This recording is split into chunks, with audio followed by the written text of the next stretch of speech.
в своем дневнике. Те же раковина, диск и рыба. Слушавшись, приводит краткое содержание этой главы. Нектар, океан, нектар. Джая Джая Шри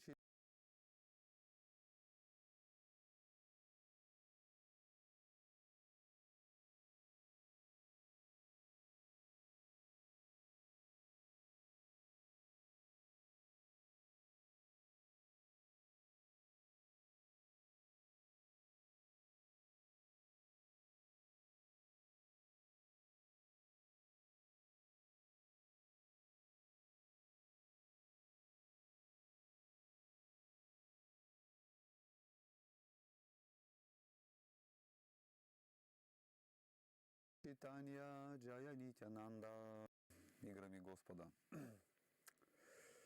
Прочитаем благоприятные молитвы. Джая Джая Шри Чайтанья, Джая Нитянанда, Джая Двайта Чандра, Джая Гора Бхакта Вринда, Джая Джая Шри Чайтанья, Джая Нитянанда, Джая Двайта Чандра, Джая Гора Бхакта Вринда, Джая Джая Шри Чайтанья, Джая Нитянанда, Джая Двайта Чандра, Джая Гора Бхакта Вринда. Джай Гурудев. Adi-lila, глава 14. Caitanya Caritamrita.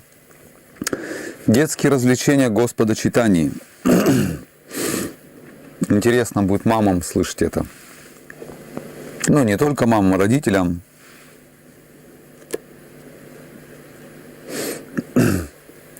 В Амрита Праваха Бхашье Шрила Бхактивинода Такур. Это краткое вступление, краткий обзор этой главы. В Амрита Праваха Бхашье Шрила Бхактивинода Такур приводит краткое содержание этой главы. В главе 14 описываются детские игры, которым предавался Господь Чайтанья Махапрабху. Как он ползал по дому, плакал, ел глину, поучал свою мать, как он облагодетельствовал гостя Брамана, прокатился на плечах двух воров и, запутав их, привел обратно к своему дому, а также о том, как он, притворившись больным в день Экадыши, ел прасад в доме Хирани и Джагадиши. В этой главе также рассказывается о его детских шалостях, о том, как он принес на голове кокосовый орех для своей матери, когда она упала в обморок, о том, как он подшучивал над девушками, своими ровесницами на берегу Ганги, о том, как он принял атрибуты поклонения от Шримати Лакшми Деви, как он уселся на кучу мусора и преподал своей матери урок трансцендентного знания, а затем, послушавшись матери, сошел с мусорной кучи и о его любви к своему отцу.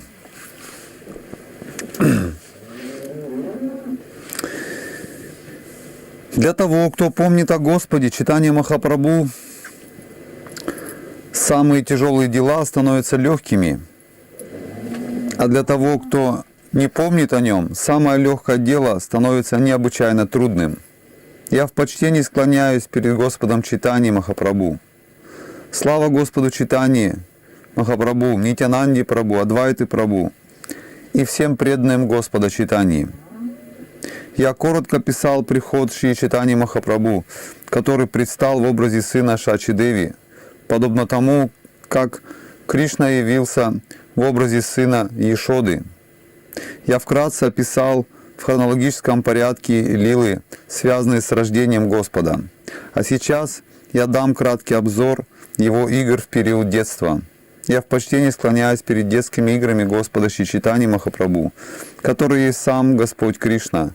Хотя они и выглядят как обычные детские забавы, важно понять, что это игры Верховной Личности Бога. Во время первой из детских игр Господь стал переворачиваться в кроватке, и родители видели знаки на его лотосных стопах. Когда Господь начал ходить в отпечатках его маленьких лотосных стоп, ясно видно было отличительные знаки Господа Вишну: флаг, молния, раковина, диск и рыба. Глядя на эти знаки, мать и отец никак не могли понять, чьи это следы. Они лишь дивились тому, откуда могли эти следы появиться у них дома.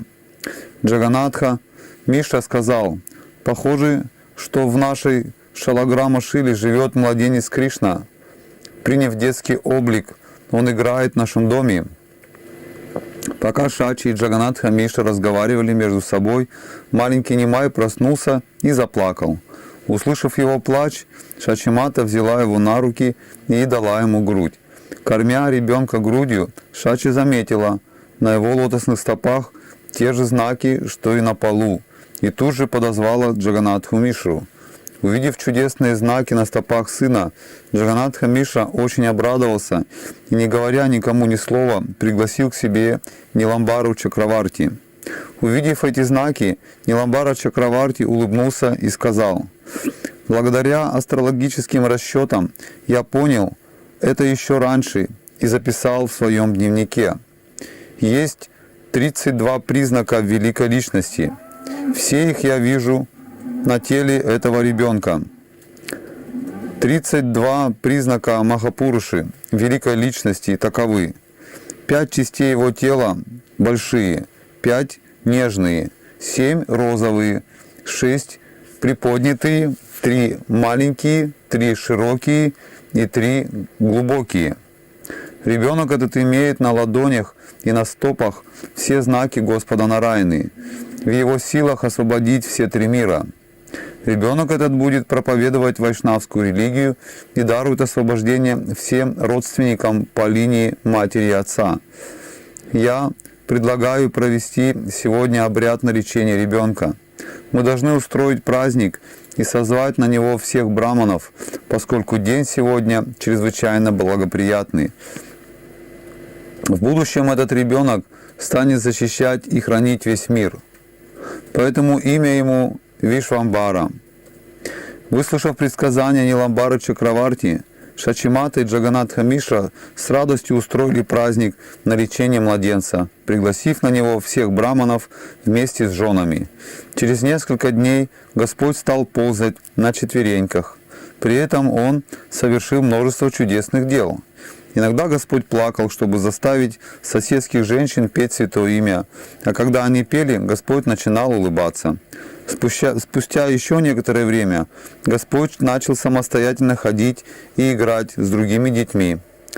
Однажды, когда Господь играл с другими малышами, Шачи, принеся тарелку с воздушным рисом и сладостями, велела ему присесть и подкрепиться. Но когда она вернулась к своим домашним делам, ребенок тайком от нее стал есть землю. Увидев это, Шачи поспешно вернулась, восклицая: «Что это такое?»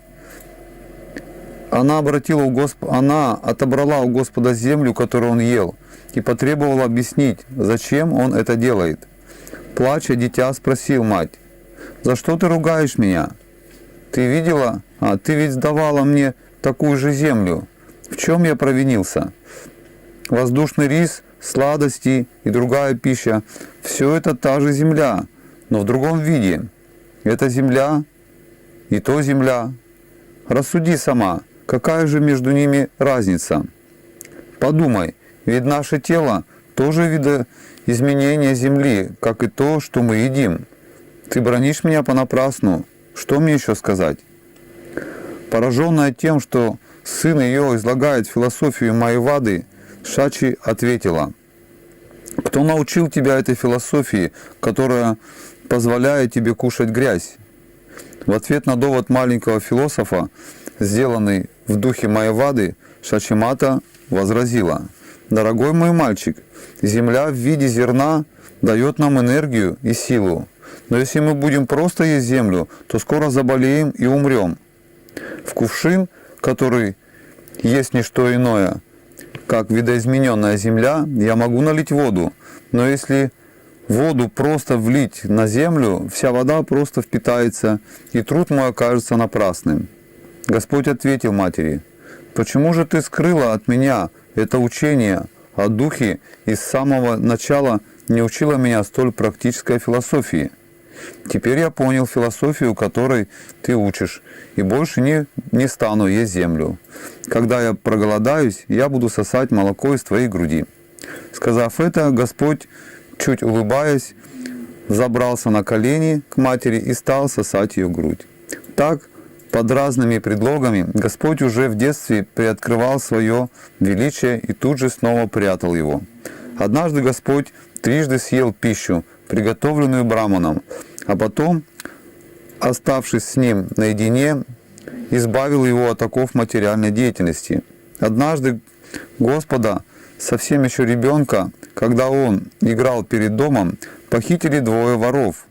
Господь залез на плечи одному из них, и они спокойно понесли его к себе, думая снять с него все украшения. Но Господь запутал их, и воры вместо своего дома пришли обратно к дому Джаганатхи Миши. Однажды в день Экадыши Господь, притворяясь больным, попросил принести ему прасада от подношения Господа Вишну из дома Хирани и Джагадиши. Как свойственно маленьким детям, он научился разным проказам и вместе с друзьями по играм забирался в дома соседей, воруя там еду. Иногда он дрался с другими детьми. Дети часто жаловались Шачимате, говоря, что Господь бьет их и ворует по соседским домам. Поэтому порой она ругала и наказывала своего сына. Шачимата спрашивала: «Почему ты воруешь? Почему бьешь других детей? И почему ты забираешься в чужие дома? Чего не достает тебе в нашем доме?» Получив нагоняй от матери, Господь забегал в дом и, сердясь на нее, разбивал там все горшки. Тогда Шачимата брала Господа на руки и успокаивала его, а он, пристыженный, просил прощения за свои проступки. Однажды маленький Чайтанья Махапрабху ударил мать своей нежной ручонкой, и Шачи-деви притворилась, что лишилась чувств. Увидев это, Господь стал плакать. Соседские женщины сказали: «Милое дитя, принеси маме откуда-нибудь кокосовый орех, и тогда она очнется». Господь побежал из дома и тут же, к изумлению женщин, вернулся с 2 кокосами. Иногда Господь шел с товарищами купаться на берег Ганги. Соседские девочки приходили туда же поклоняться полубогам. Искупавшись в Ганге, девочки совершали обряды поклонения полубогам. Тут обычно появлялся юный Господь и усаживался среди них. Обращаясь к девушкам, Господь говорил: «Поклоняйтесь мне, и я дам вам хороших мужей, и благословлю вас. Ганга и богиня Дурга – мои служанки. Что говорить о других полубогах, когда даже Господь Шива – мой слуга?» Несмотря на протесты девушек, Господь отбирал у них сандаловую пасту и наносил ее на свое тело, надевал себе на шею их гирлянды, отнимал и съедал все их подношения из сладостей, риса и бананов. Девушки сердились на Господа из-за его поведения. «Дорогой Нимай, — говорили они, — мы живем в одной деревне, и ты для нас как родной брат. Поэтому не подобает тебе так себя вести. Не смей брать у нас атрибуты поклонения полубогам и перестань проказничать». Господь отвечал: «Дорогие сестры, я благословляю вас, чтобы у вас у всех были красивые мужья. Ваши мужья будут ученые, умны и молоды, и у них будет вдоволь денег и риса. К тому же у каждой из вас родится по 7 сыновей, которые будут благословлены долгой жизнью и могучим разумом». Слыша благословение Шри Чайтаньи Махапрабху, девочки радовались, но не подавали виду, а как и полагается девочкам, упрекали Господа, напуская на себя притворный гнев.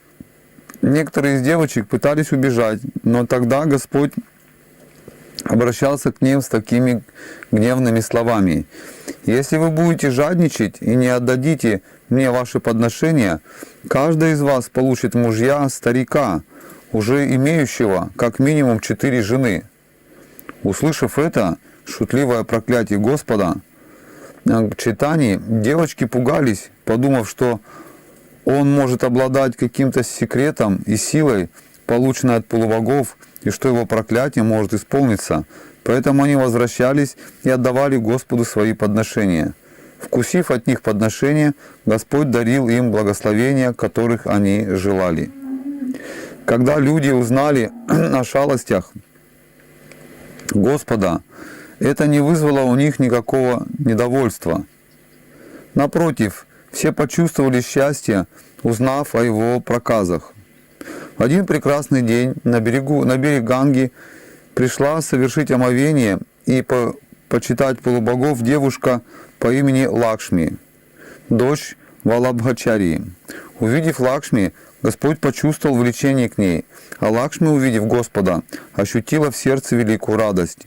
Их естественная любовь друг к другу тут же пробудилась, и, хотя она была скрыта детскими чувствами, стало очевидно, что они испытывают взаимное влечение. Они радовались, глядя друг на друга, и под предлогом поклонения полубогам открыли друг другу свои чувства. Господь сказал Лакшми: «Поклоняйся мне, ибо я Верховный Господь. Если ты станешь почитать меня, то получишь желанное благословение». Услышав слова Шри Чайтаньи Махапрабху, Верховного Господа, Лакшми тут же почтила его, нанеся ему на лоб сандаловую пасту и украсив цветами. Она надела на него гирлянду из цветов малика и вознесла молитвы. Когда Лакшми почтила его, Господь с улыбкой на устах произнес стих из Шримад Бхагаватам, приняв тем самым выраженные ею чувства. «Дорогие гопи, я чту ваше желание стать моими женами, чтобы вы могли поклоняться мне. Я хочу, чтобы это желание исполнилось, ибо оно того заслуживает». Так, раскрыв друг другу свои чувства, Господь Чайтанья и Лакшми вернулись домой. Кому под силу понять сокровенные игры Господа Чайтаньи Махапрабху? Наблюдая проказы Господа Чайтаньи, соседи из любви к нему жаловались на него, Шачимати и Джаганатхи Мишри. Однажды Шачи пошла за сыном, чтобы отругать его, но, завидев ее, он убежал. Хотя Господь, хранитель всей вселенной, он уселся на кучу выброшенных горшков, лежавших в яме, куда сбрасывали остатки пищи. Когда Шачи увидела, что ее мальчик сидит на выброшенной посуде, она возмутилась. «Зачем ты касаешься этих нечистых горшков? Теперь ты сам осквернился. Беги и омойся в Ганге». Выслушав это от матери, Господь Чайтанья Махапрабху стал учить ее абсолютному знанию. Шачимата была изумлена, но все равно заставила его омыться. Иногда, взяв сына к себе, Шачимата ложилась на кровать отдохнуть и видела сонмы обитателей небесного мира, которые толпились у нее дома, не оставляя в нем свободного места. Однажды Шачи сказала Господу: «Иди и позови отца». Получив этот наказ, Господь пошел его исполнять. Когда дитя выходило из комнаты, раздался звук ножных колокольчиков. Услышав этот звук, отец и мать были немало удивлены. Джаганатха Мишра сказал: «Поразительно, откуда взялись звуки ножных колокольчиков, если наше дитя их не носит?» Шачимата сказала: «Я видела другое чудо. Небожители толпой пришли к нам, заполнив весь двор. Их голоса звучали громко, но слов я не могла разобрать. Я думаю, они кому-то возносили молитвы». Джаганатха Мишра ответил: «Что бы это ни было, не стоит волноваться. Пусть только у Вишвамбары все будет хорошо. Ничего больше я не хочу». В другой раз Джаганатха Мишра, видя озорство сына, строго отчитал и стал учить тому, как нужно вести себя. Той же ночью к Джаганатха Мишре пришел во сне Браман и с гневом сказал ему такие слова: «Любезный Мишра, ты не подозреваешь, кто твой сын. Ты считаешь его своим ребенком и потому ругаешь и наказываешь его». Джаганатха Мишра ответил: «Будь мое дитё даже полубогом, йогом-мистиком или великим святым, для меня он всего лишь мой сын. Обязанность отца – учить сына религии и морали. Если я не научу его этому, то кто его научит? Браман ответил: но если сын твой божественный мистик, самодостаточный и совершенный в знании, зачем тебе еще обучать его? Джаганатха Миша ответил: даже если мой сын необычный человек, а сам Нараяна, все равно обязанность отца наставлять своего сына. Так Джаганатха Миша во сне обсуждал с Браманом законы религии. Однако родительское чувство, которое Джаганатха Миша питал к сыну, было столь чисто, что он ни о чем больше и знать не желал. Довольный беседой с Джаганатха Мишей, Браман удалился, а Джаганатха Миша в изумлении проснулся. Он рассказал о своем сне друзьям и близким, и, услышав его рассказ, все без конца удивлялись. Так Гаурахари проводил время в играх, и счастье его родителей росло день ото дня. Несколько дней спустя Джаганатха Миша провел обряд Хаты-Кади и приступил к обучению сына. Всего за несколько дней Господь выучил все буквы и их сочетания. Таков краткий рассказ по порядку о детских играх Господа Чайтаньи Махапрабху. Вриндаван Дас Такур подробно описал их в своей книге Шри Чайтанья Бхагавата. Поэтому я дал лишь краткий обзор. Боясь повторяться, я не стал подробно останавливаться на этой теме. Молясь у лотосных стоп Шри Рупы и Шри Рагунатхи, уповая на их милость и следуя за ними, я, Кришнадас, рассказываю Чайтанья Чаритамриту. Конец 14 главы. Итак, детские игры, они так захватывают умы, особенно женщин, родителей. Да, вот. Поэтому Господь не просто так их проводит, чтобы просто поразвлекаться. Нет, Он это делает, чтобы в умах Его преданных остались впечатления хорошие, чтобы можно было вспоминать о Господе. Вот в этом ценность игр Господа.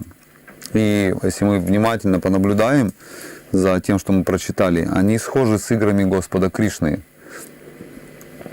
Только они немножко в другом окрасе, скажем так. Да, но похожесть это есть. Давайте продолжим дальше. Угу.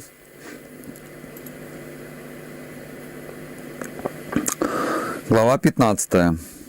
Пауганда лила Господа. Краткое содержание 15 главы.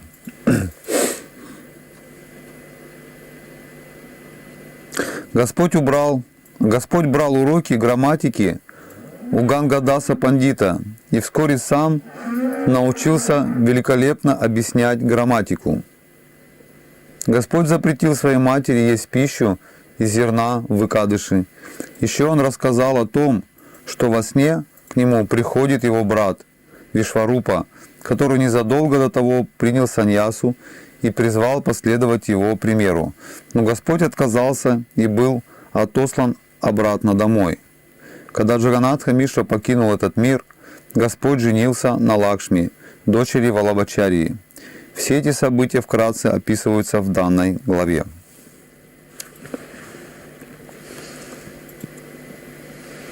Хорошая хронология идет, прям последовательно, как Господь, Он раскрывает свои божественные тайны, скажем так. Я в почтении склоняюсь к лотосным стопам Господа Чайтаньи, ибо даже отъявленный материалист тут же станет вайшнавом, если поднесет его лотосным стопам цветок. Слава Господу Чайтаньи Махапрабху! Слава Господу Нитянанде Прабху! Слава Адвайта Ачарьи! Слава всем преданным Господа Чайтаньи! Я приступаю к краткому описанию игр Господа в возрасте между 5 и 10 годами. Его главным занятием в то время была учеба. Игры Господа в возрасте Пауганды бесчисленны. Большую часть этого времени он посвятил учебе, по завершению которой состоялась его чудесная свадьба. Когда Господь изучал грамматику в школе Гангадаса Пандита, он на лету схватывал все правила, услышав их всего лишь раз. Вскоре он стал таким знатоком пандиджитики, что мог победить любого другого ученика, объясняя сутры, грамматики, хотя и был младше всех. Шрила Вриндаван Дас Такур очень подробно описал игры Господа, относящиеся к периоду его учебы, в книге под названием «Читание Мангала», позже переименованной в «Читание Бхагавату». Однажды Шри Чайтанья Махапрабху, припав к стопам своей матери, попросил ее сделать ему один подарок. Мать ответила: «Сын мой, я дам тебе все, что ты пожелаешь». Тогда Господь сказал: «Дорогая матушка, пожалуйста, не ешь пищу из зерна в дни Экадыши». Шачимата сказала: «Твои слова верны, я больше не буду есть зерно в Экадыши». С того дня она стала поститься на Экадыши. Вскоре, видя, что ее сын Вишварупа уже вступил в пору юности, Джаганатха Миша решил подыскать для него невесту и женить его. Услышав об этом, Вишварупа тут же ушел из дома, принял саньясу и стал странствовать по святым местам. Узнав об уходе старшего сына Вишварупы, Шачимата и Джаганатха Миша очень расстроились, но Господь Чайтанья постарался утешить их. «Любимый отец и мать, — говорил Господь, — как хорошо, что Вишварупа принял саньясу, ведь это принесло освобождение обоим вашим домам». Шри Чайтанья Махапрабху заверил родителей, что будет служить им, чем порадовал сердца отца и матери. Однажды, попробовав орех бетеля, поднесенный божеству, Господь опьянел и упал на землю без чувств. Отец и мать тут же поспешили побрызгать водой на его лицо, и когда Господь очнулся, Он сказал им нечто неслыханное.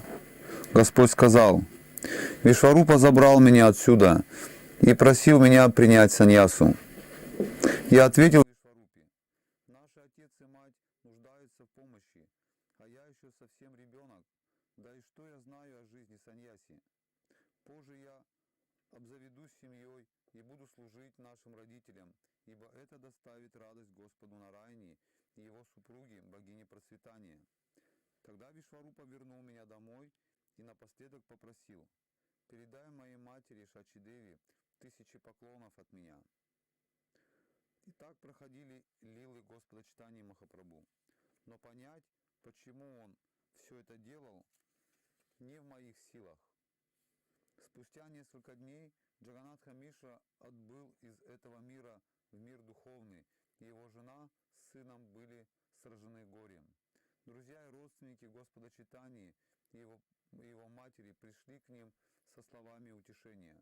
Тогда Господь Чайтанья, хотя и был верховной личностью Бога, исполнил необходимые ритуалы по своему умершему отцу, как требуют того ведические обычаи.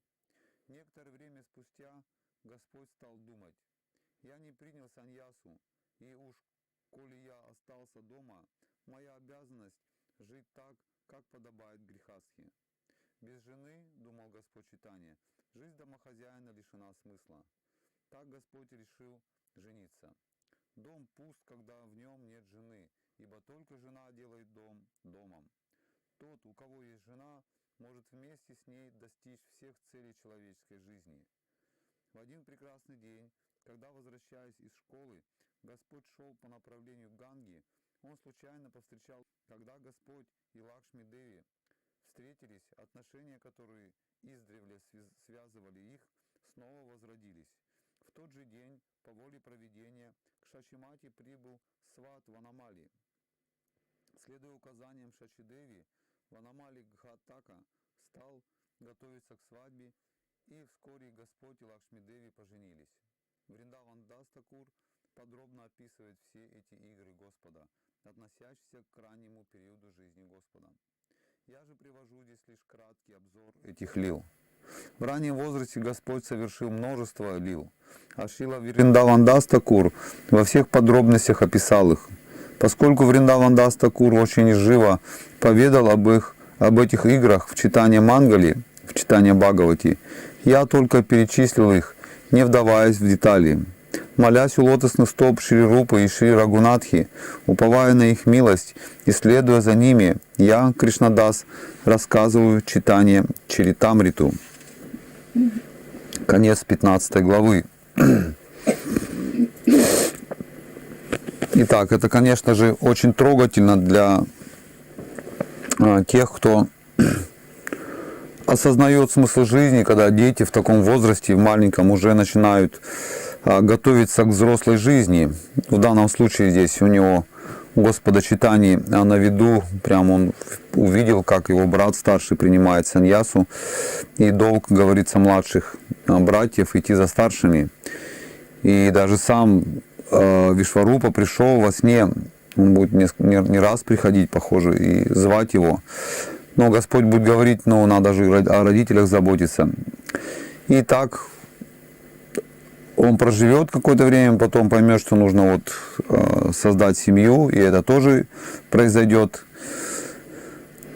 То есть есть уклады жизни, которым нужно следовать, и поэтому Господь Чайтанья здесь показывает пример, как это надо сделать. Правда, у него это все в ускоренном виде будет, потому что в 24 года он уже оставит семью, причем 2 раза женится и 2 раза, ну, как бы, пройдет эти все перипетии семейной жизни. Но так или иначе, его цель была совсем другая.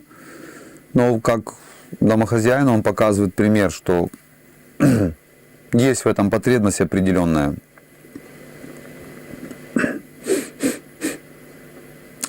Глава 16. Игры Господа в отрочестве и юности. Обзор главы. В этой главе полностью описана Adi-лила Господа, или его жизнь на пороге юности. В это время он был погружен в учебу и сумел победить в диспутах прославленных ученых того времени. К Adi-лиле относятся также игры Господа в Ганге. В тот же период Господь ходил в Восточную Бенгалию, чтобы найти там денежную поддержку, начать проповедь духовного знания и основать движение Санкиртаны. Там он повстречал Тапана Мишу и дал ему наставление о духовном пути, после чего велел ему отправиться в Варанаси. Когда Господь Чайтанья Махапрабху путешествовал по Восточной Бенгалии, его супругу ужалила змея, или, как говорят некоторые, змея разлуки.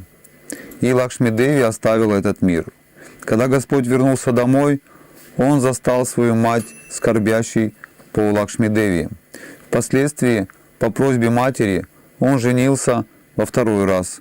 Его супруга стала Вишну-прия-деви. Кроме того, в этой главе описан диспут Господа с прославленным ученым Кешавой Кашмири и то, как Господь раскритиковал написанную Кешавой молитву во славу Ганги. В этой молитве Господь, помимо 5 литературных достоинств, обнаружил 5 несовместимых изъянов и тем самым одержал полную победу над пандитом. Кешава Кашмири, который до этого славился своей непобедимостью в диспутах, стал молиться богине знания. По ее повелению на следующее утро он встретился с Господом Чайтаньей и предался ему.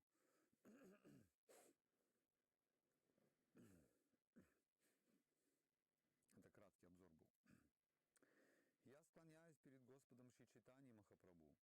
Нектар его милости течет широкой рекой, затопляя всю вселенную. Подобно реке, всегда текущей вниз, Господь Чайтанья особенно снисходителен к падшим. Слава Господу Шри Чайтанье Махапрабху, слава Господу Нитянанде, слава Адвайта Чандри, слава всем преданным Господа. Да продлится юность Чайтаньи Махапрабху.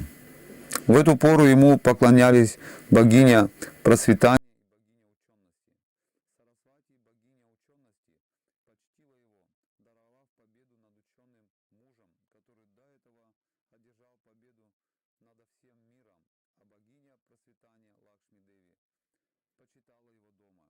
Я склоняюсь перед ним, супругом богини процветания. В возрасте 11 лет Шри Чайтанья Махапрабху сам стал учить. С этого началась его юность, Кайшора. Как только Господь стал преподавать, к нему потекли ученики, и все только диву давались, когда видели, как он учил. В спорах, касавшихся любого из текстов Писаний, Господь побеждал всех ученых мужей, но никто из них не огорчался от этого. Так учтив был с ними Господь. Уже будучи учителем, Господь предавался различным забавам, купаясь в водах Ганги. Через некоторое время Господь отправился в Восточную Бенгалию. Куда бы он ни пришел, он везде начинал движение Санкиртаны. Пораженные мощью интеллекта Господа Чайтаньи Махапрабху, сотни учеников приходили к нему, чтобы обучаться под его началом. Теперь должен работать. Блин, это вообще сумасшедшее. Это будет перезаписано. Пытался, не мог понять, в чем цель жизни и как ее достичь. Если человек становится книжным Lord Chaitanya knew about the disappearance of Lakshmi Devi because he is the Supersoul himself. Thus he returned home to solace his mother, Sachi Devi, who was greatly unhappy about the death of her daughter-in-law. When the Lord returned home, bringing with him great wealth and many followers, he spoke to Sachi Devi about transcendental knowledge to relieve her of the grief she was suffering. After coming back from East Bengal, Sri Chaitanya Mahaprabhu again began educating others. By the strength of his education, he conquered everyone, and thus he was greatly proud. Then Lord Chaitanya married Vishnu Priya, the goddess of fortune, and thereafter he conquered a champion of learning named Keshava Kashmiri. Vrindavan Das Thakur has previously elaborately described this. That which is clear need not be scrutinized for good qualities and faults. Offering my obeisances to Srila Vrindavan Das Thakur, I shall try to describe that portion of the Lord's analysis which, when he heard it, made the Digvijay feel himself condemned. Once on a full moon night, the Lord was sitting on the bank of the Ganges with his many disciples and discussing literary topics. Coincidentally, Keshava Kashmiri Pandit came there. While offering his prayers to Mother Ganges, he met Chaitanya Mahaprabhu. The Lord received him with adoration, but because Keshava Kashmiri was very proud, he talked to the Lord very inconsiderately. I understand that you are a teacher of grammar, he said, and that your name is Nimai Pandit. People speak very highly of your teaching of beginner's grammar. I understand that you teach Kalpa Vyakarana. I have heard that your students are very expert in the word jugglery of this grammar. The Lord said, yes, I am known as a teacher of grammar, but factually I cannot impress my students with grammatical knowledge, nor can they understand me very well.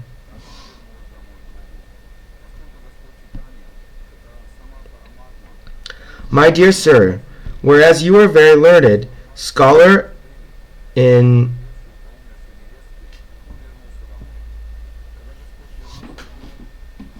all sorts of scriptures and are very much experienced in composing poetry, I am only a boy, a new student, and nothing more. Therefore, I desire to hear your skill in composing.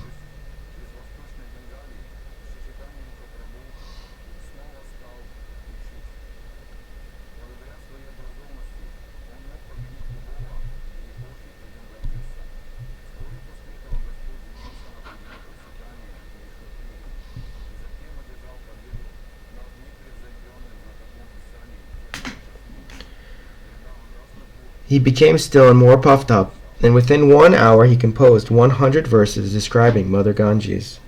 The Lord praised him, saying, Sir, there is no greater poet than you in the entire world.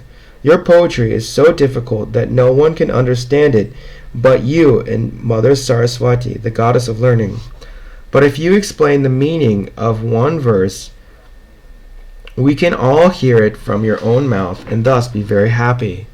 The Digvijay Keshava Kashmiri inquired which verse he wanted explained.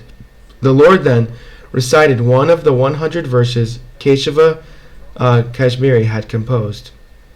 The greatest Mother Ganges always brilliantly exists. She is the most fortunate because she is emanated from the lotus feet of Sri Vishnu, the personality of Godhead. She is the second goddess of fortune, and therefore she is always worshipped both demigods and by humanity. Endowed with all wonderful qualities, she flourishes on the head of Lord Shiva. When Lord Chaitanya Mahaprabhu asked him to explain the meaning of this verse, the champion, very much astonished, inquired from him as follows: I recited all the verses like a blowing wind. How could you completely learn by heart even one among those verses?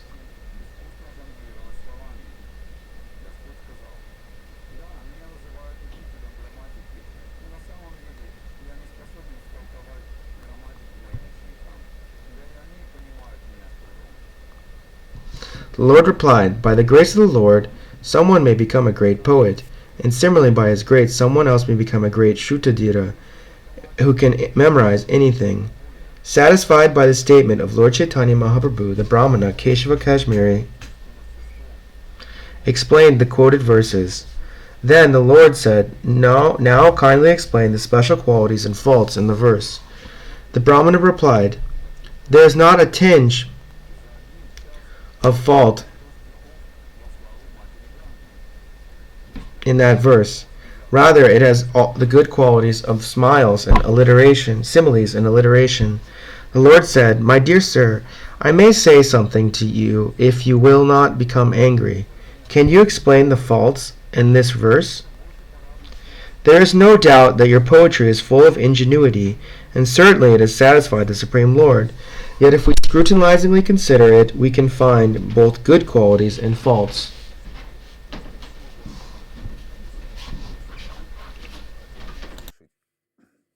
Тогда Господь продекламировал наизусть один стих из сотни сочиненных Кешава Кашмири.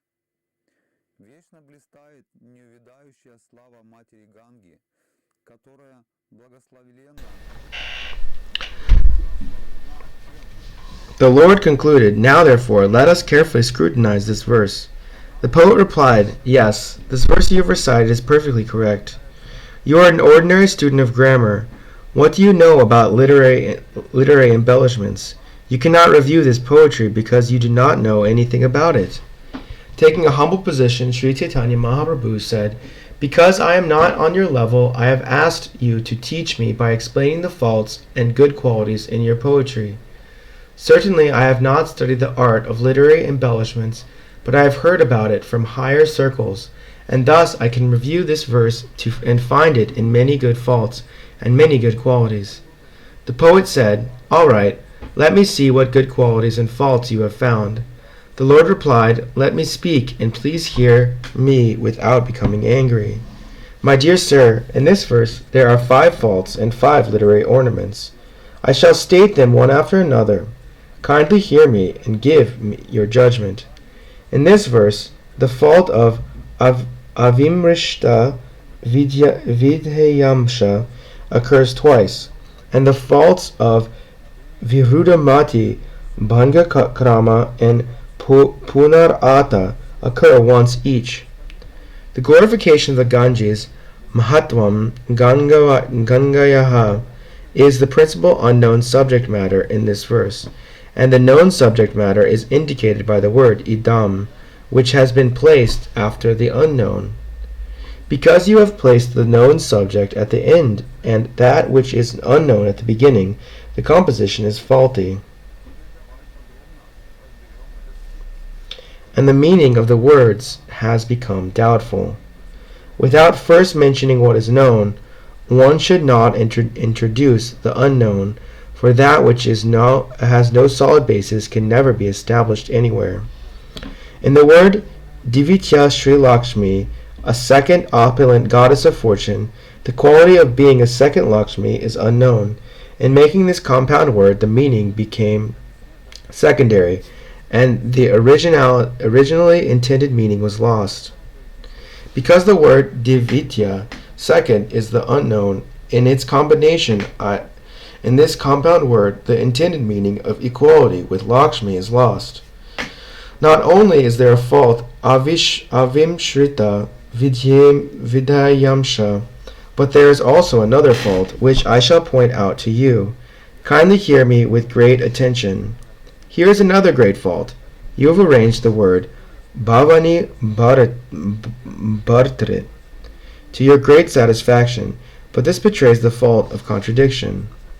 The word bhavani means the wife of Lord Shiva, But when we mention her husband, one might conclude that she has another husband. It is contradictory to hear that Lord Shiva's wife has another husband. The use of such words in literature creates the fault called Viruddha Matikrit. If someone says, "Place this charity in the hand of the husband of the wife of the Brahmana," when we hear these contradictory words, we immediately understand that the Brahmana's wife has another husband. The statement by the word vibhavati flourishes and is complete, qualifying it with the adjective abhuta guna, wonderful qualities, creates the fault of redundancy.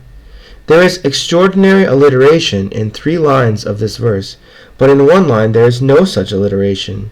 This is a fault of deviation.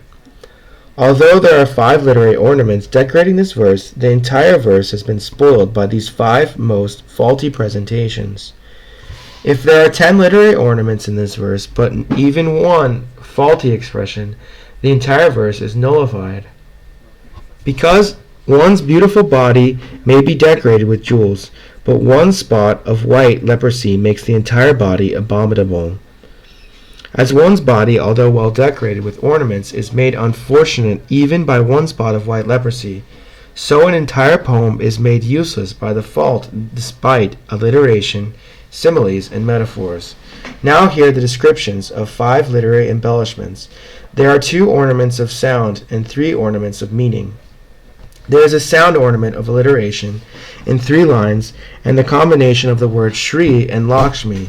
There is the ornament of a tinge of redundancy. In the arrangement of the first line of the letter Ta occurs 5 times. The arrangement of the 3rd line repeats the letter Ra 5 times. In the 4th line, the letter Bha occurs 4 times. This arrangement of alliteration is a pleasing ornamental use of sound. Although the words Shri and Lakshmi convey the same meaning and are therefore almost redundant, they are nevertheless not redundant. Describing Lakshmi as possessed of Shri, opulence, offers a difference in meaning with a tinge of repetition. This is the 2nd ornamental use of words. The use of the word Lakshmir Eva, like Lakshmi, manifests the ornament of meaning called upma, analogy.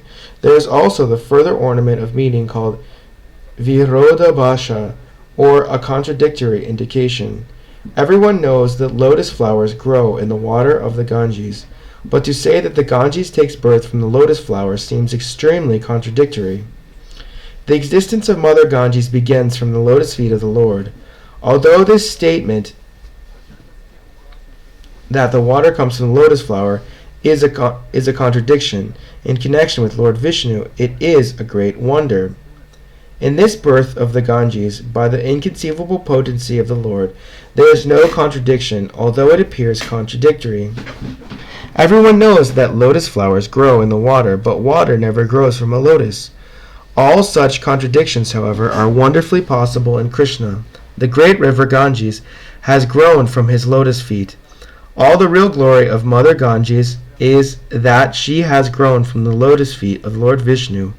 Such a hypothesis is another ornament called Anumana. I have simply discussed the 5 gross faults and the 5 literary embellishments of this verse, but if we consider it in fine detail, we will find unlimited faults. You have achieved poetic imagination and ingenuity by the grace of your worshipable demigod, but poetry, not well reviewed, is certainly subject to criticism. Poetic skill used with due consideration is very pure, and with metaphors and analogies it is dazzling. After hearing the explanation of Lord Caitanya Mahaprabhu, the champion poet was struck with wonder. His cleverness stunned. He could not say anything. He wanted to say something, but no reply would come to his mouth. He then began to consider this puzzle within his mind. This mere boy has blocked my intelligence. I can therefore understand that Mother Saraswati has become angry with me. The wonderful explanation the boy has given could not have been possible for a human being. Therefore Mother Saraswati must have spoken personally through his mouth. Thinking thus, the Pandit said, "My dear Nimai Pandit, please hear me. Hearing your explanation, I am simply struck with wonder. I am surprised you are not a literary student and do not have long experience in studying the Shastras. How have you been able to explain all these critical points?" Hearing this and understanding the Pandit's heart, Sri Chaitanya Mahaprabhu replied in a humorous way, "My dear sir, I do not know what is good composition and what is bad, but whatever I have spoken must be understood to have been spoken by Mother Saraswati."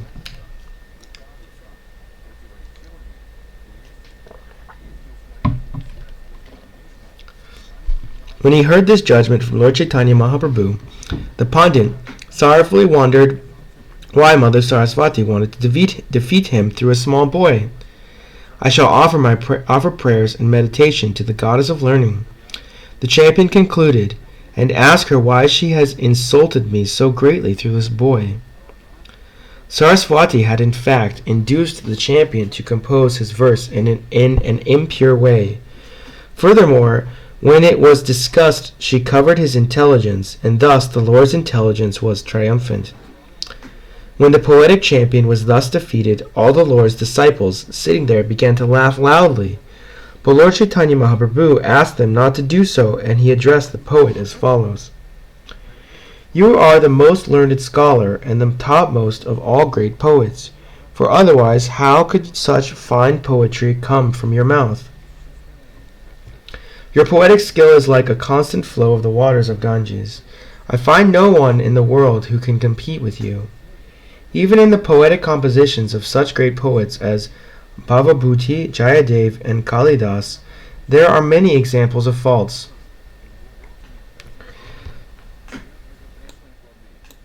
Such mistakes should be considered negotiable. One should see only how such poets have displayed their poetic power. I am not even fit to be your disciple, therefore kindly do not take seriously whatever childish impudence I have shown. Please go back home, and tomorrow we may meet again, so that I may hear discourses on the Shastra from your mouth." In this way, both the poet and Chaitanya Mahaprabhu went back to their homes, and at night the poet worshipped Mother Saraswati. In a dream, the goddess informed him of the Lord's position, and the poetic champion could understand that Lord Chaitanya Mahaprabhu is the Supreme Personality of Godhead himself. The next morning, the poet came to the Lord Chaitanya and surrendered onto his lotus feet. The Lord bestowed his mercy upon him and cut off all his bondage to material attachment. The poetic champion was certainly most fortunate. His life was successful by dint of his vast learning and erudite scholarship, and thus he attained the shelter of Lord Chaitanya Mahaprabhu. Srila Vrindavan Das Thakur has described all these incidents elaborately. I have only presented the specific incidents he has not described. The nectarian drops of Sri Chaitanya Mahaprabhu's pastimes can satisfy the senses of everyone who hear them. Praying at the lotus feet of Sri Rupa and Sri Raghunath, always desiring their mercy, I, Krishnadas, narrate Sri Caitanya Caritamrita, following in their footsteps. And chapter 16, the pastimes of the Lord in his childhood and youth. Chapter 17, the pastimes of Lord Chaitanya Mahaprabhu in his youth. Let me offer my respectful obeisances to Sri Chaitanya Mahaprabhu, by whose mercy even unclean Yavanas become perfectly well-bred gentlemen by chanting the holy name of the Lord. Such is the power of the Lord Sri Chaitanya Mahaprabhu. Sri Chaitanya Mahaprabhu. All glories to Lord Chaitanya Mahaprabhu, all glories to Lord Nityananda Prabhu, all glories to Advaita Acharya, and all glories to all the devotees of Lord Chaitanya. I have already given a synopsis of the Kaishore Lila of Sri Chaitanya Mahaprabhu. Now let me enumerate his youthful pastimes in chronological order. Exhibiting his scholarship, beauty, and fine dress, Lord Chaitanya danced and chanted as he distributed the holy name of the Lord to awaken dormant love of Krishna. Thus Lord Sri Gaurasundar shone in his youthful pastimes. As he entered his youth, the Lord decorated himself with ornaments, dressed himself with fine cloth, garlanded himself with flowers, and smeared himself with sandalwood. By dint of pride in his education, Sri Caitanya Mahaprabhu, not caring for anyone else, defeated all kinds of learned scholars while executing his studies. In his youth, the Lord exhibited his ecstatic love of Krishna on the plea of disturbances of bodily airs. Accompanied by his confidential devotees, he enjoyed various pastimes in this way. Thereafter, the Lord went to Gaya. There he met Srila Ishwar Puri. In Gaya, Sri Chaitanya Mahaprabhu was initiated by Ishwara Puri, and immediately afterwards he exhibited signs of love of Godhead. He displayed such symptoms after returning home. Thereafter, the Lord delivered the love of Krishna to his mother, Sachi Devi, nullifying her offense at the feet of Advaita Acharya. Thus there was a meeting with Advaita Acharya, who later had a vision of the Lord's universal form.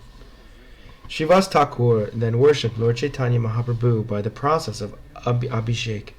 Sitting on a cot, the Lord exhibited transcendental opulence. After this function at the house of Srivas Thakur, Nityananda Prabhu appeared, and when he met with Lord Chaitanya, he got the opportunity to see him in his six-armed form. One day, Lord Chaitanya Mahaprabhu exhibited to Lord Nityananda Prabhu a six-armed form bearing a conch shell disc, club, lotus flower, bow, and flute. Thereafter the Lord showed him his four-armed form, standing in the three-curved posture. With two hands he played a flute, and on the other he carried a conch shell and disc. Finally the Lord showed Nityananda Prabhu his two-armed form of Krishna, the son of Maharaj Nanda, simply playing on his flute, the bluish bodily dressed in yellow garments. Nityananda Prabhu then arranged to offer Vyasa Puja, or worship of the spiritual master, to Lord Sri Gaurasundar. But Lord Chaitanya carried the plough-like weapon called Mushala in the ecstasy of being Nityananda Prabhu. Thereafter, Mother Sachi saw the brothers Krishna and Balaram in their manifestations of Lord Chaitanya and Nityananda. Then the Lord delivered the two brothers Jagai and Madai. After this incident, the Lord remained in an ecstatic position for 21 hours, and all the devotees saw his specific pastimes. One day, Sri Chaitanya Mahaprabhu felt the ecstasy of the boar incarnation and got up on the shoulders of Murari Gupta. Thus they both danced in Murari Gupta's courtyard. After this incident, the Lord ate raw rice given by Shukalambar Brahmachari and explained very elaborately the import of the Harinama shloka mentioned in the Brihanaranya Purana.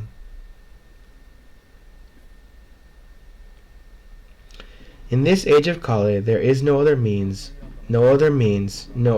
for self-realization than chanting the holy name, chanting the holy name, chanting the holy name of Lord Hari. In this age of Kali, the holy name of the Lord, the Hare Krishna Mahamantra, is in the incarnation of Lord Krishna.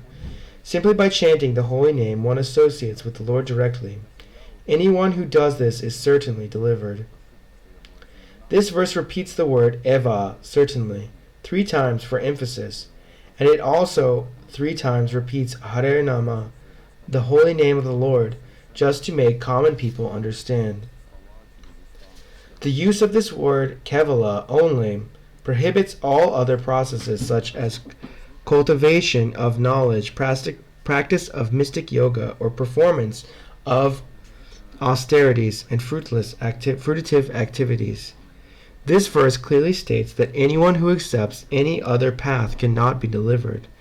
This is the reason for the triple repetition, nothing else, nothing else, nothing else, which emphasizes the real process of self-realization.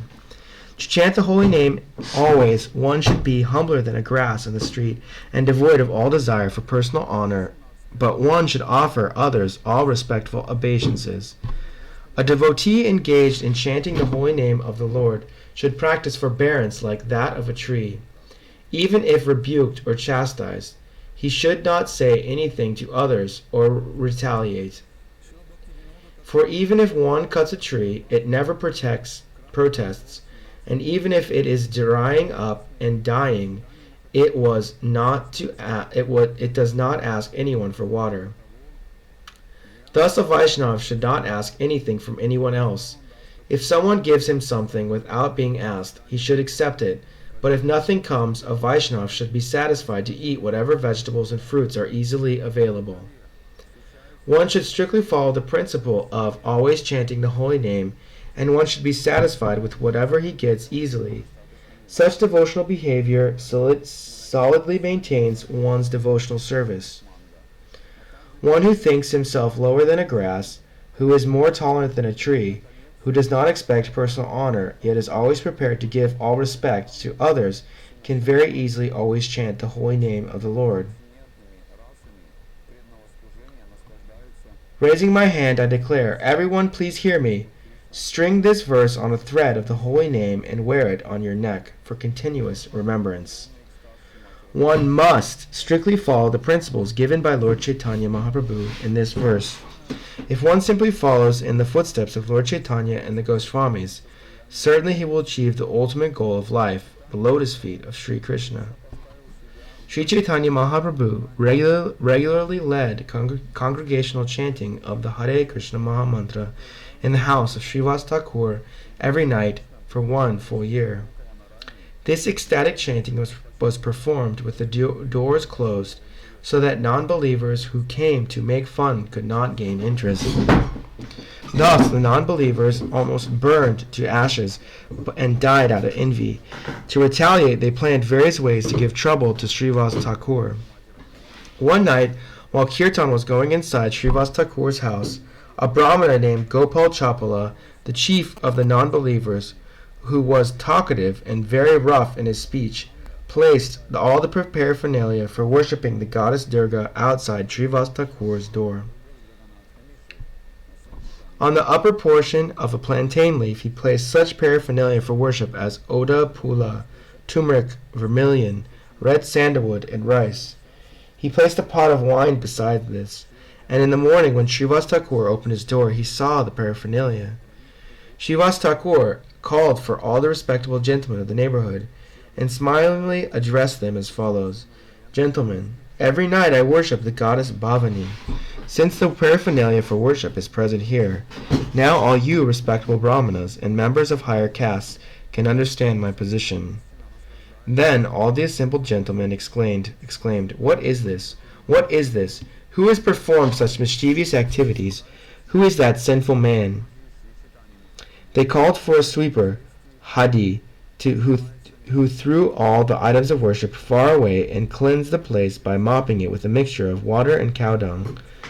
After 3 days, leprosy attacked Gopal Champala, and blood oozed from the sores all over his body. Incessantly covered with germs and insects biting him all over his body, Gopal Champala felt unbearable pain. His entire body burned in distress. Since leprosy is an infectious disease, Gopal Champala left the village to sit down on the bank of the Ganges underneath a tree. One day, however, he saw Caitanya Mahaprabhu passing by, and he spoke to him as follows: My dear nephew, I am your paternal uncle in our village relationship. Please see how greatly this attack of leprosy has afflicted me. As an incarnation of God, you are delivering so many fallen souls. I am also a greatly unhappy fallen soul. Kindly deliver me by your mercy. Hearing this, Caitanya Mahaprabhu appeared greatly angry, and in that angry mood he spoke some words, chastising him. O sinful person, envious of pure devotees, I shall not deliver you. Rather, I shall have you bitten by these germs for many millions of years. You have made Srivas Thakur appear to have been worshipping the goddess Bhavani.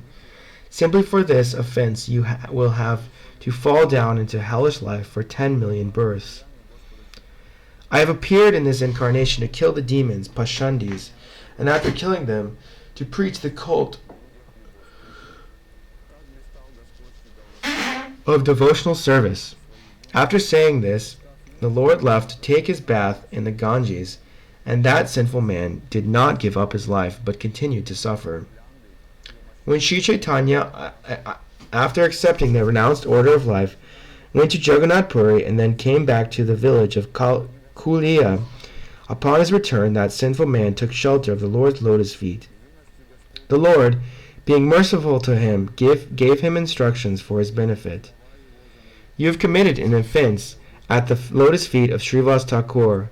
The Lord said, first you must go there and beg for his mercy, and then if he gives you his blessings, and you do not commit such sins again, you will be freed from these reactions. Then the Brahmana Gopal Chapala went to Srivas Thakur and took shelter of his lotus feet. By Srivas Thakur's mercy, he was freed from all sinful. Another Brahmana came to see the kirtan performance, but the door was closed. He could not enter the hall. He returned home with an unhappy mind, but on the next day he met the Lord Chaitanya on the bank of the Ganges and spoke to him. That Brahmana was expert in talking harshly and cursing others. Thus he broke his sacred thread and declared, I shall now curse you, for your behavior has greatly aggrieved me. The Brahmana cursed the Lord. You shall be bereft of all material happiness. When the Lord heard this, he felt great jubilation within himself.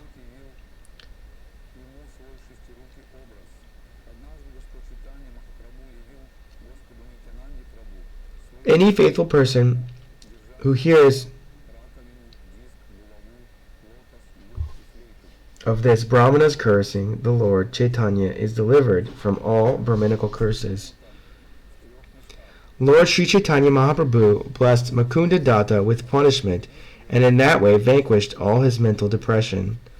Lord Chaitanya respected Advaita Acharya as his spiritual master, but Advaita Acharya Prabhu was greatly aggrieved by such behavior.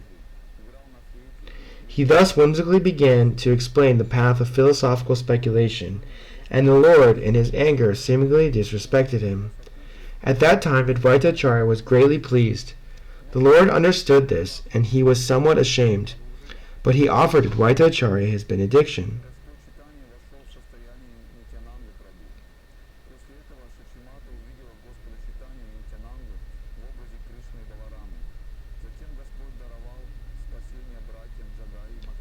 Murari Gupta was a great devotee of Ramachandra. When Lord Chaitanya heard Lord Ramachandra's glories from his mouth, he immediately wrote on his forehead, Ram Das, the eternal servant of Ramachandra. Once Lord Chaitanya Mahaprabhu went to the house of Sridhar after kirtan and drank water from his damaged iron pot. Then he bestowed his benediction upon all the devotees according to their desires. After this incident, the Lord blessed Haridas Thakur and vanquished the offense of his mother at the home of Advaita Acharya. Once, when the Lord explained the glories of the holy name to the devotees, some ordinary students who heard him fashioned their own interpretation. When a student interpreted the glories of the holy name as a prayer of exaggeration, Sri Chaitanya Mahaprabhu, greatly unhappy, immediately warned everyone not to see the student's face henceforward. Without even removing his garments, Lord Chaitanya took a bath in the Ganges with his companions. There he explained the glories of devotional service.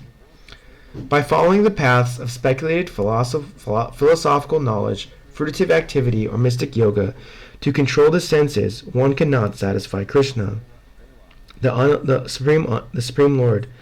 Unalloyed devotional love for Krishna is the only cause for the Lord's satisfaction.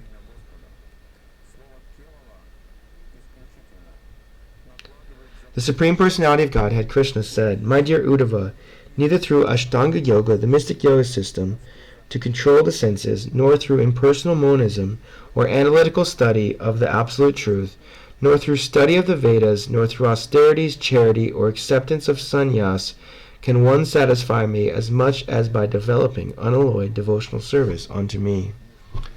Lord Chaitanya then praised Murari Gupta, saying, You have satisfied Lord Krishna. Hearing this, Murari Gupta quoted a verse from Srimad Bhagavatam.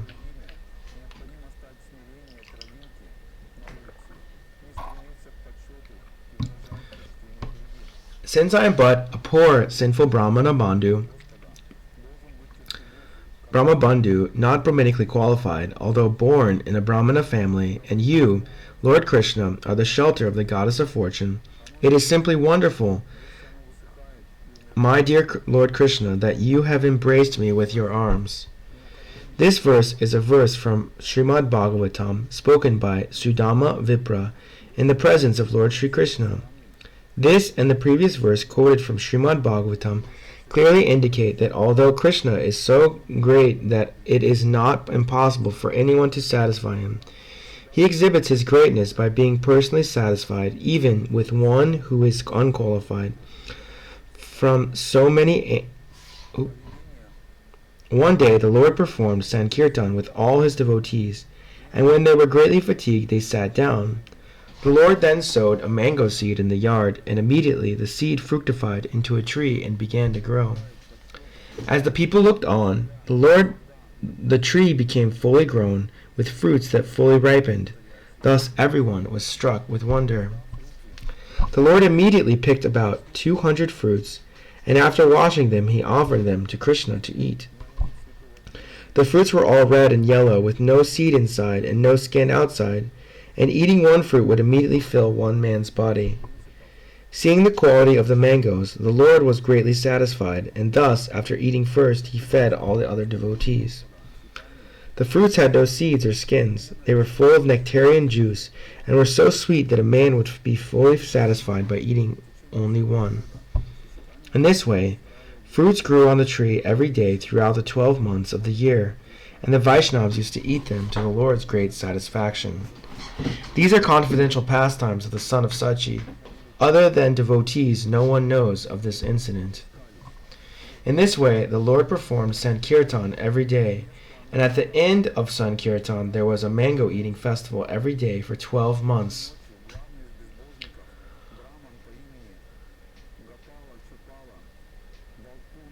Once while Caitanya Mahaprabhu was performing kirtan, clouds assembled in the sky, and the Lord, by his own will, immediately stopped them from pouring rain. One day the Lord ordered Srivas Thakur to read the Brihad Sahasranam, the 1,000 names of Lord Vishnu, for he wanted to hear them at that time. As he read the 1,000 names of the Lord, in due course the holy name of the Lord Nrsimha appeared. When Caitanya Mahaprabhu heard the holy name of Lord Nrsimha, he became fully absorbed in thought. In the mood of Lord Chaitanya and the Lord of Nrsimha Dev, Lord Chaitanya ran through the streets, club in hand, ready to kill all the atheists.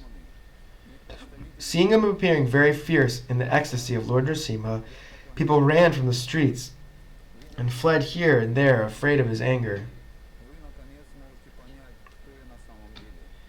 Seeing the people so afraid, the Lord came to his external senses and thus returned to the house of Srivas Thakur and threw away the club.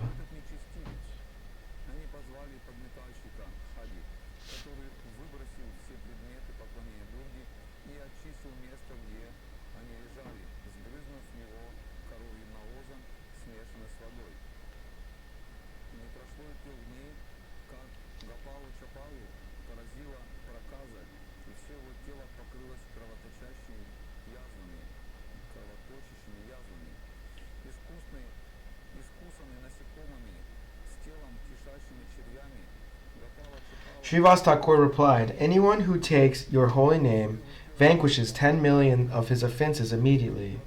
There was no offense in your appearing as Nrsimha Dev. Rather, any man who saw you in that mood was immediately liberated from the bondage of material existence." After saying this, Srivas Thakur worshipped the Lord, who was greatly satisfied, and returned to his own home. On another day, the great devotee of Lord Shiva, chanting of Lord Shiva's qualities, came to Lord Chaitanya's house, where he began dancing in the courtyard and playing damaru, a musical instrument. Then Lord Chaitanya, adopting the mood of Lord Shiva, got on the man's shoulders, and thus they danced together for a long time. On another day, a mendicant came to beg alms from the Lord's house, but when he saw the Lord dancing, he also began to dance. He danced with the Lord because he was favored by love of Krishna. Thus he flowed in the mellows of love of Godhead. On another day, an astrologer came who was said to know everything, past, present, and future. Thus, Sri Chaitanya Mahaprabhu received him with all honor and put his question before him. Please tell me who I was in my previous verse, the Lord said. Please tell me by your astrological computations. Hearing the words of the Lord, the astrologer immediately began to calculate. Through calculation and meditation, the all-knowing astrologer saw the greatly effulgent body of the Lord, which is the resting place of all the unlimited Vaikuntha planets. Seeing Lord Chaitanya Mahaprabhu to be the same absolute truth, the supreme Brahman, the personality of Godhead, the astrologer was confused. Struck with wonder, the astrologer remained silent, unable to speak, but when the Lord again put the questions before him, he replied as follows.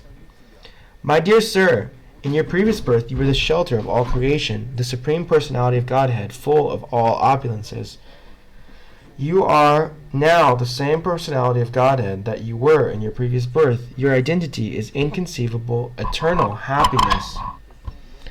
When the astrologer was speaking so highly of him, Sri Chaitanya Mahaprabhu stopped him and began to smile.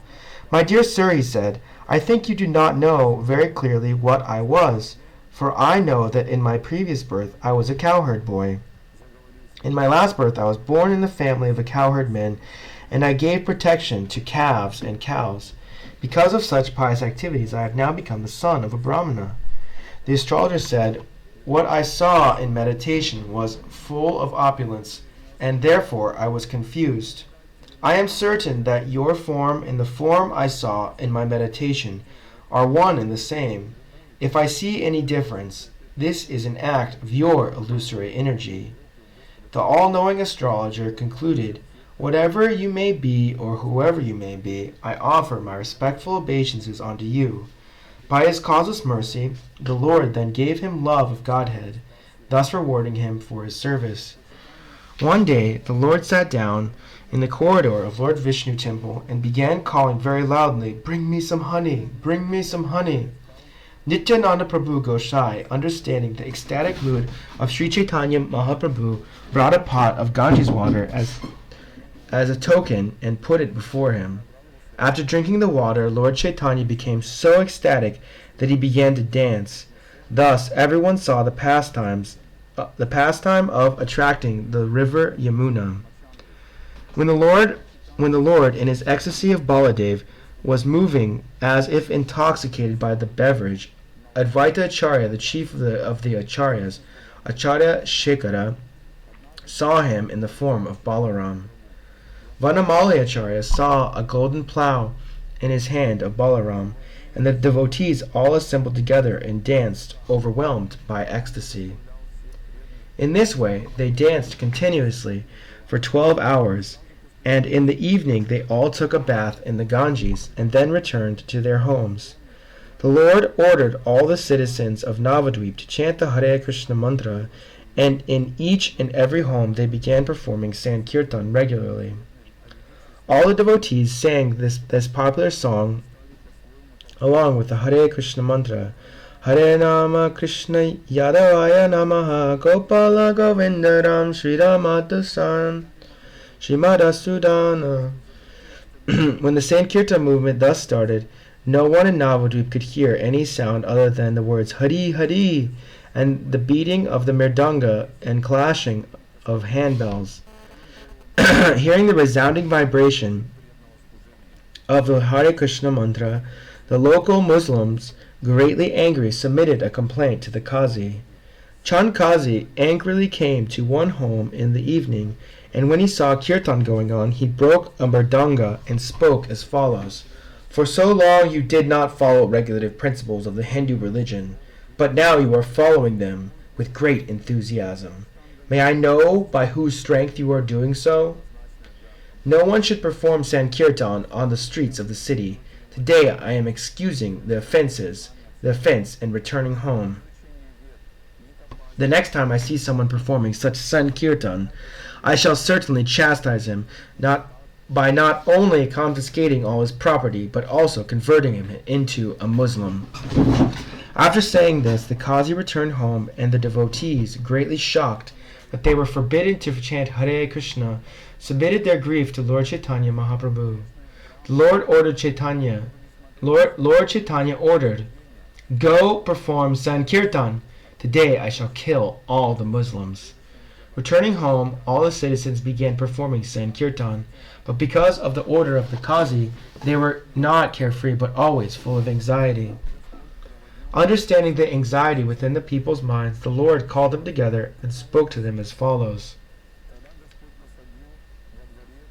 In the evening I shall perform Sankirtan in each and every town.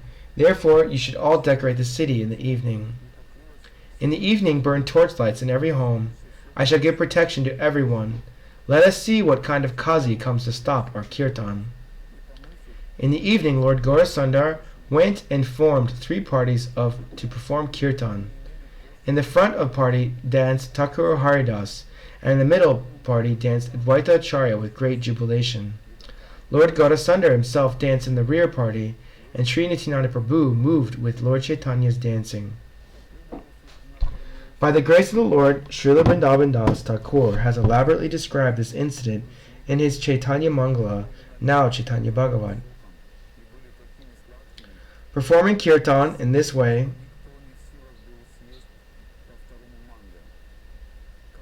circumambulating through every nook and corner of the city, they finally reached the door of the Qazi. Murmuring in anger and making a roaring sound, the people under the protection of Lord Chaitanya became mad through such indulgence. The loud sound of the chanting of the Hare Krishna mantra certainly made the Qazi very much afraid, and he hid himself within his room. Hearing the people thus protesting, murmuring in great anger, the Qazi would not come out of his home. Naturally, some of the people who were very much agitated began to retaliate the Qazi's actions by wrecking his house and flower garden. Srila Vrindavan Das Thakur has elaborately described this incident. Thereafter, when Sri Chaitanya Mahaprabhu reached the Qazi's house, he sat down by the doorway and sent some respectable person to call for the Qazi. When the Qazi came, his head bowed down, the Lord gave him proper respect and a seat. In a friendly way, the Lord said, "Sir, I have come to your house as a guest, but upon seeing me, you hid yourself in your room. What kind of etiquette is this?" The Qazi replied, "You have come to my house in a very angry mood. To pacify you, I did not come before you immediately, but I kept myself hidden. Now that you have become pacified, I have come to you. It is my good fortune to receive a guest like your honor. In our village relationship, Nilambar Chakravarti Thakur was my uncle. Such a relationship is stronger than a bodily relationship. Nilambar Chakravarti is your maternal grandfather, and by this relationship, you are thus my nephew. When a nephew is very angry, his maternal uncle is tolerant, and when the maternal uncle commits an offense, the nephew does not take it very seriously." In this way, the Qazi and the Lord talked with each other with various indications, but no outsider could understand the inner meaning of their conversation.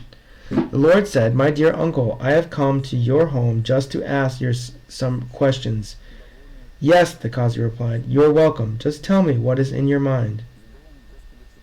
The Lord said, "You drink cow's milk. Milk, therefore, the cow is your mother, and your bull produces grains for your maintenance, therefore he is your father. Since the bull and cow are your father and mother, how can you kill and eat them? What kind of religious principle is this? On what strength are you daring that you commit such sinful activities?" The Qazi replied, As you have your scriptures called the Vedas and Puranas, we have our scripture known as the Holy Quran. According to the Quran, there are 2 ways of advancement, through increasing the propensity to enjoy and through decreasing the propensity to enjoy. On the path of decreasing attachment, Nivritti Marg, the killing of animals is prohibited. On the path of material activities, there is a regulation for killing cows. If such killing is done under the guidance of Scripture, there is no sin. As a learned scholar, the Qazi challenged Chaitanya Mahaprabhu, "In your Vedic scripture there is an injunction for killing a cow. On the strength of this injunction, great sages performed sacrifices involving cow killing. Refuting the Qazi's statement, the Lord immediately replied, "The Vedas clearly enjoin that cows should not be killed. Therefore, every Hindu, whoever he may be, avoids indulging in cow killing." In the Vedas, the Puranas, therefore, are injunctions declaring that if one can revive a living being, one can kill it for experimental purposes.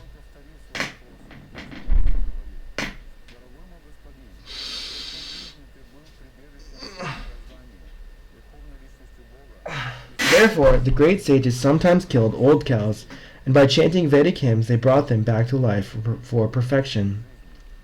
The killing and rejuvenation of such old and invalid cows was not truly killing, but an act of great benefit.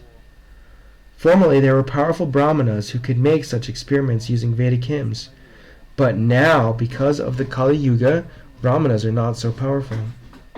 Therefore, the killing of cows and bulls for rejuvenation is forbidden. In this age of Kali, 5 acts are forbidden: the offering of a horse in sacrifice, the offering of a cow in sacrifice, the acceptance of the order of sannyas,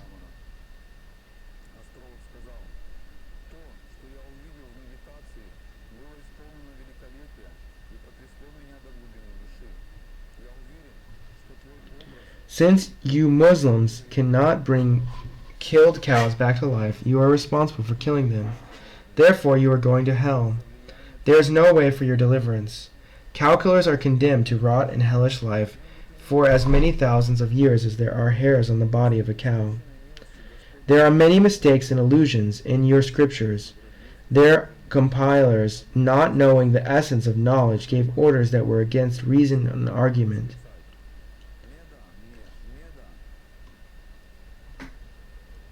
After hearing these statements by Sri Caitanya Mahaprabhu, the Qazi, his arguments stunned, could not put forward any more words. Thus, after due consideration, the Qazi accepted defeat and spoke as follows. My dear Nimai Pandit, what you have said is all true. Our scriptures have developed only recently, and they are certainly not logical and philosophical. I know that our scriptures are full of imagination and mistaken ideas. Yet because I am a Muslim, I accept them for the sake of community despite their insufficient support. The reasoning and arguments in the scriptures of the meat-eaters are not very sound, the Qazi concluded. Upon hearing this statement, Sri Chaitanya Mahaprabhu smiled and inquired from him,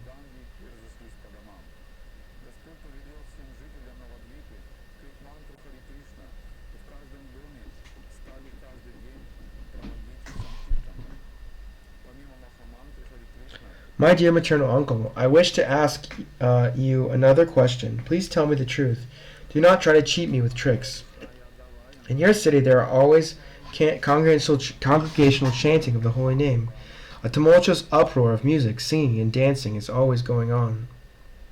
As a Muslim magistrate, you have the right to oppose the performance of Hindu ceremonies, but now you do not forbid them.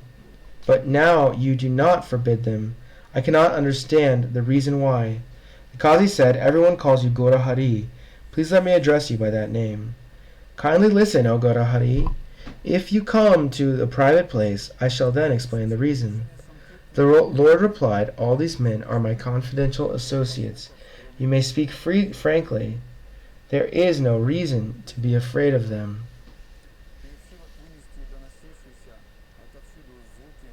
The Qazi said, when I went to the Hindu's house, we broke the drum and forbade the performance of congregational chanting.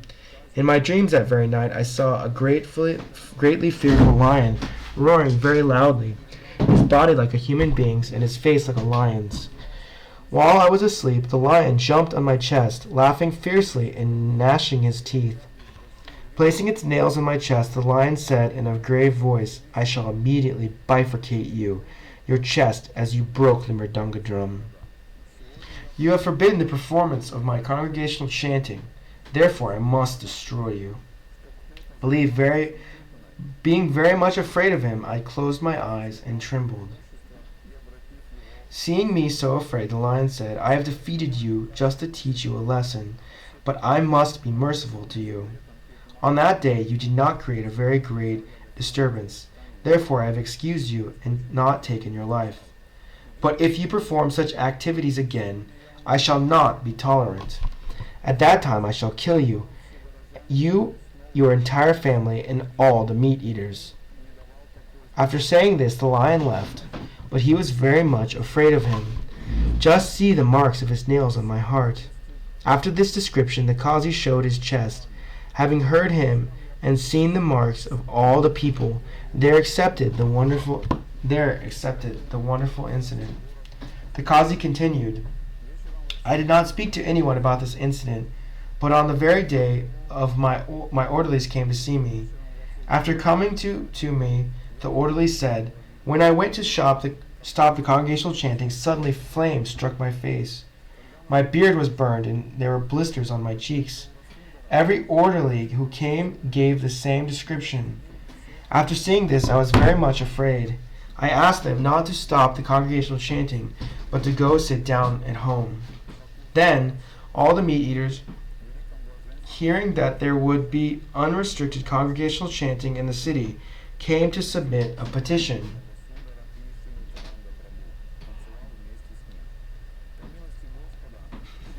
The religion of the Hindus has increased unlimitedly, and there are always vibrations of Hari Hari.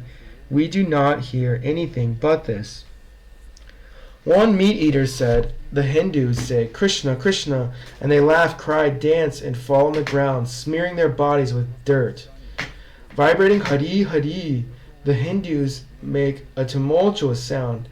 The king of Patasaha, if the king of Patasaha hears it, certainly he will punish you. I then inquired from these Yavanas, I know that these Hindus by nature chant Hari Hari. The Hindus chant the name of Hari because that is the name of their god. But you are a Muslim meat eater. Why do you chant the name of the Hindus' god?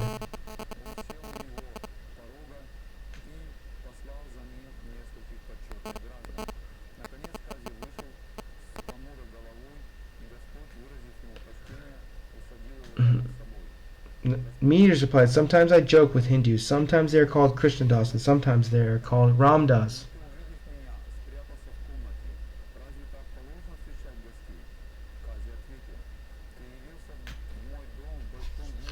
Some of them are always called Haridas, and they always chant Hari Hari.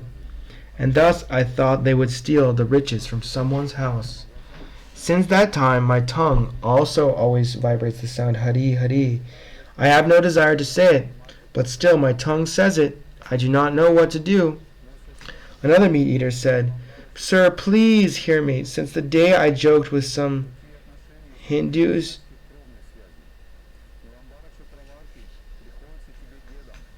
in the same way, my tongue chants the Hare Krishna hymn and cannot go give it up. I do not know what mystic hymns and herbal potions these Hindus know. After hearing all this, I sent all the malechas back to their homes. 5 or 7 non-believing Hindus then approached me. Coming to me, the Hindus complained, Nimai Pandit has broken the Hindu religious principles. He has introduced the Sankirtan system, which we never heard from in any scripture. When we keep a night-long vigil to observe religious performances, the worshippers of Mangala Chandi and Vishahari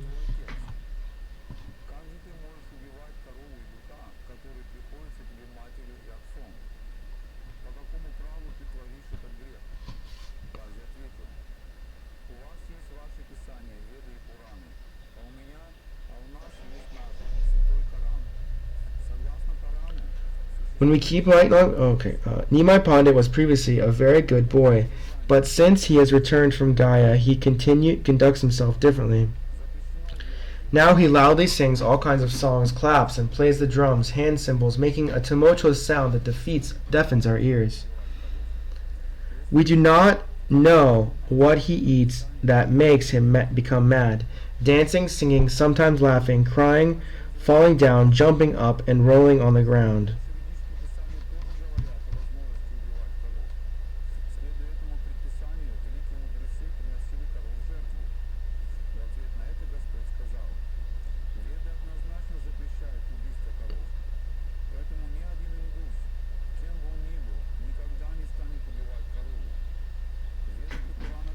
Now the lower classes are chanting the Hare Krishna Mahamantra again and again. For sinful activity, the entire city of Navadvip will become deserted. According to Hindu scriptures, God's name is the most powerful hymn. If everyone hears the chanting of the name, the potency of the hymn will be lost. Sir, you are the ruler of this town, whether Hindu or Muslim. Everyone is under your protection. Therefore, please call Nimai Pandit and make him leave the town. After hearing their complaints in sweet words, I told them, please go back home. I shall certainly prohibit Nimai Pandit from continuing his Hare Krishna movement. I know that Narayana is the supreme god of the Hindus.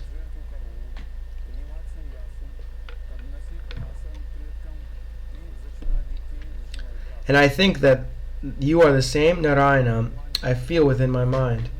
After hearing the Qazi speak so nicely, Sri Chaitanya Mahaprabhu touched him and smilingly spoke as follows. The chanting of the holy name of Krishna from your mouth has performed a wonder. It has nullified the reactions of all your sinful activities. Now you have become supremely pure. Because you have chanted 3 holy names of the Lord, Hare Krishna and Narayana, you are undoubtedly the most fortunate and pious. After the Qazi heard this, tears flowed down from his eyes. He immediately touched the lotus feet of the Lord and spoke the following sweet words. Only by your mercy have my bad intentions vanished. Kindly favor me, so that my devotion may always be fixed upon you. The Lord said, I wish to beg you for one favor in charity. You must pledge that the Sankirtan movement will not be checked, at least in the district of Nadia. The Qazi said, to as many descendants as take birth in my dynasty, in the future I give this grave abomination. No one should check the Sankirtan movement. Hearing this, the Lord got up, chanting Hari Hari. Following him, all the other Vaishnavas got up, chanting the vibrations of the holy name. Sri Chaitanya Mahaprabhu went back to the performed kirtan with the Qazi. His mind jubilant went with him. The Lord asked the Qazi to go back home. Then the son of Mother Sachi came back to his own home, dancing and dancing. This is the incident concerning the Qazi and the Lord's mercy upon him. Anyone who hears this is also freed from offenses. I think this is a good place to stop. Anyway, please keep reading if you do so desire. All glories to your service, and thank you for listening. Have a great day.